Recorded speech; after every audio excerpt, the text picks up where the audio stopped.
Hooray, hooray! It's an Azalea day.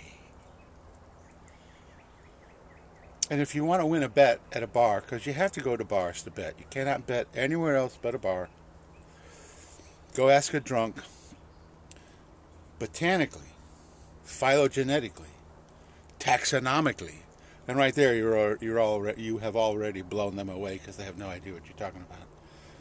Is there such a thing as an azalea?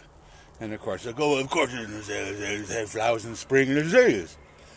However, botanically, phylogenetically, and taxonomically, there's no such thing as an azalea. They are all considered rhododendrons. So the scientific name of every azalea-like plant is actually rhododendron. And so now that we've shared that totally superfluous information, azaleas are a very large group.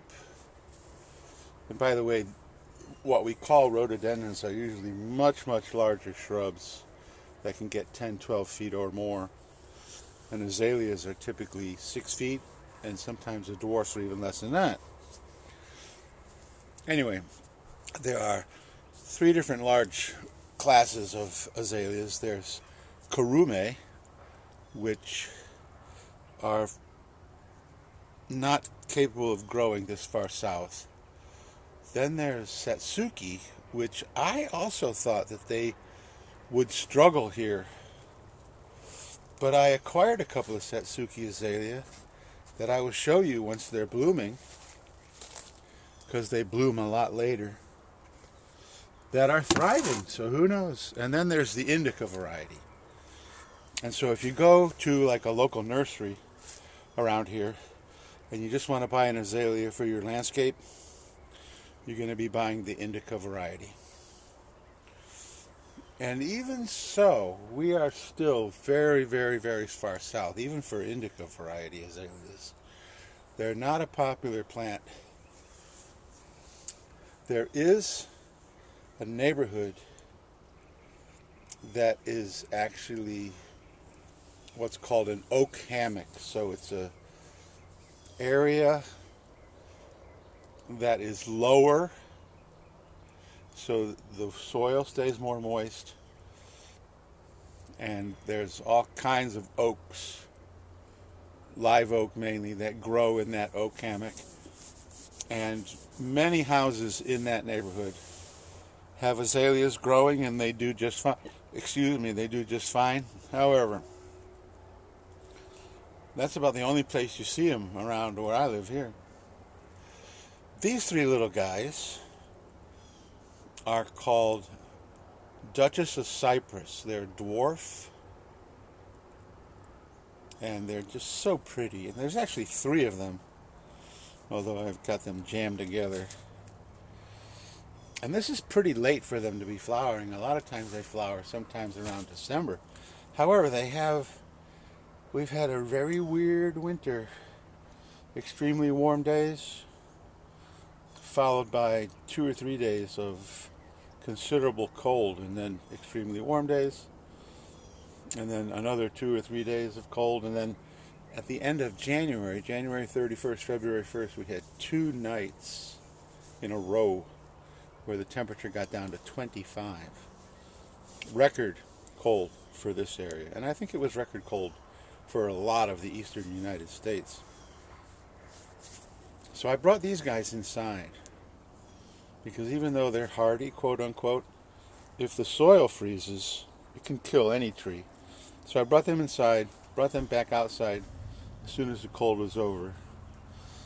So I don't know if you can see, but you see right here, there's a few flowers that have already faded. So I thought this is probably about the height of their flowering, so I thought I'd show you my collection here. And there's only 3 of them. One is in actually a ceramic bonsai pot. The other 2 are in plastic training pots. Although, you know, the plastic training pots are actually fairly aesthetically pleasing. They're okay. An azalea care as a bonsai is a little tricky because they produce a very fibrous fruit system. Where I live here, they need to be root pruned right after they flower and as they're about to produce brand new growth. And they normally don't take the traditional bonsai styling, first main branch, second main branch. A lot of times you'll see azaleas that are just fairly thicker than that and dense, and then of course when they're in flower, they're gorgeous. These are all young cuttings. I bought a landscape plant to use as my stock plant to take cuttings, and it stayed outside during the cold, and it was flowering like this, and they all dropped off. All the flowers just totally dropped off. The plant is fine, and I notice it's beginning to flower again, but all the existing flowers dropped off in the cold, which I thought was interesting. So the Duchess of Cypress is actually a mutation that was discovered in 1955 in Lakeland, Florida, which is a few hundred miles from here. And so sometimes you'll get a mutation occur where the flower will look a little bit different. And the original plant is called Duc de Rhone, which is capital D-U-C space small d-e space capital R-O-H-A-N, Duc de Rhone. And that's the plant that Duchess of Cypress was mutated from.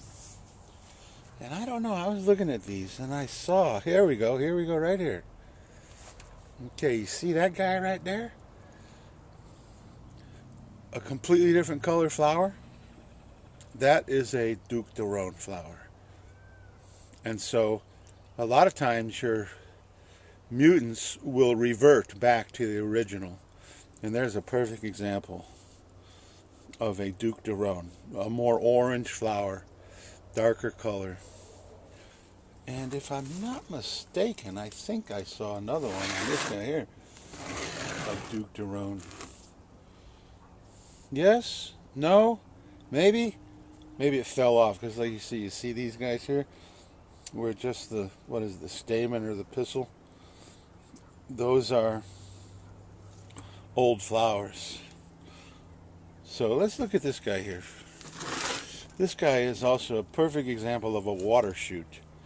So if we look at this plant, we see that there's a lot of dark gray bark. But then this guy right here is much lighter brown, and that's a water shoot. And you can see it's just shot straight up. So water shoots are fairly common on azaleas. And if you have a really old established tree, you really want to get rid of your water shoots. With this young one, the water shoot has actually added quite a bit of depth to the tree. Although, as you can see, if we put it down, the water shoot, this is the water shoot, so it goes, it just shoots straight through the plant. And so I will cut that back when I'm root pruning it. And these are just young cuttings, 2 years old maybe. And then we have the larger tree, which also is getting some decent roots. It's getting some decent nabari. Maybe not perfect, but a lot better than the other two. And I have wired this guy down. And in fact, if we look at this guy here, he's got some wire on right now, just to get those lower limbs a little more horizontal. And so I want this guy to be much wider and with just a canopy, so that when it flowers, it's just going to be a big dome of flowers. So I need to wire this guy back down into like there. Maybe I'll use this hand so my elbow isn't in the way. I love showing people my elbow. So that's the design future of this tree, is I really just want to let it fill in, keep pinching the outsides, but just let it fill in and form a big canopy. And I'm not sure how well rooted it is, but we're going to find out. And typically, if you pull on a tree, it has some chance of remaining, but I think I will root prune it. Remember, root pruning actually stimulates growth. It does not inhibit growth. You inhibit growth with your scissors. Chop, chop, chop, chop, chop. So there you go. My Duchess of Cypress azaleas. They're so pretty. And they really are. They're a lot of fun. And I still have the parent plant, so I may take a couple more cuttings this year and begin to grow a few more. And I'm thinking very seriously of taking at least this one and maybe even the other one that's also in training, and giving them much larger pots and letting them grow so they're, maybe 12, 14, maybe 18 inches. So, tall plant. So once the root pruning it's time to root prune, I may do a little root pruning, but then I'll also put them in a much larger training pot. Actually, I've got one sitting right here, although I probably won't put it into a training pot this big.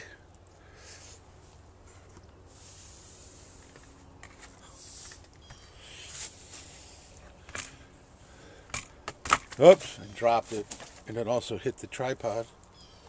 You didn't know earthquakes occurred in Florida. Anyway, so here's a pretty big pot. This is a 10-inch bulb pan. Way too big to put this guy in. Or maybe not. I don't know. Sometimes it depends on my mood, Sometimes I feel real stingy, so I say, just pot it up to the very next size. But you know what? That might actually work. Get rid of the other two.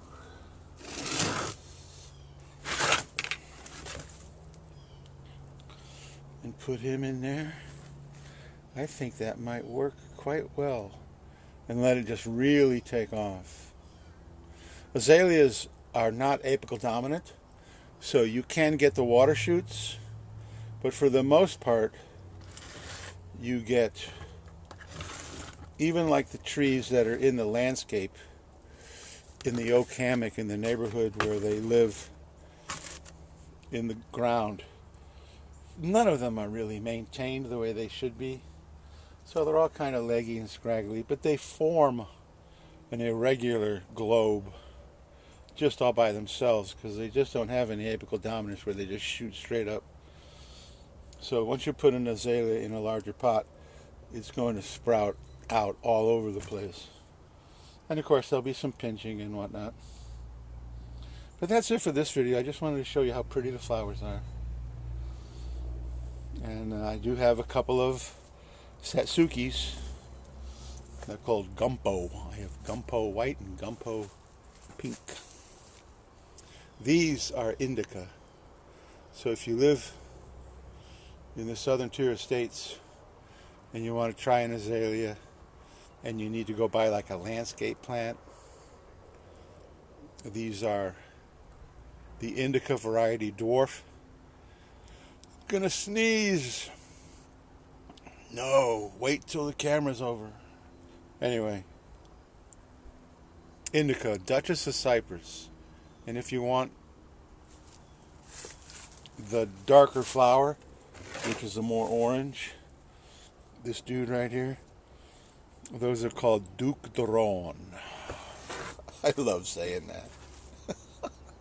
Oh no, they're dropping. The flowers are dropping. Well, that's the beauty of azaleas. You get to enjoy them. In fact, I've seen people that said that you've got to chop all the flowers off, even while they're still in full bloom, to make sure that the plant doesn't put too much energy into the flowers, and then it can decline. And once again, we've got the spent flowers right here, and you can see there's a little seed pod right there. Those all need to come off too. Do not let azaleas produce seed if you want them to put their energy into growth. And I will end with another little interesting aside, that azalea honey is actually toxic. And it won't kill you, but it will make you hallucinate. And if you're so inclined, you can do a search for hallucinogenic honey, and there are people that actually go to, I think it's South America, like the mountains of Peru, and there's enough wild azaleas flowering that the bees can collect the nectar to make the hallucinogenic honey. Oh, maybe I should make even more cuttings. So if you want to trip out on azalea honey, you probably need a whole bunch. Anyway, that's it for today. Thanks for watching. I'll see you later.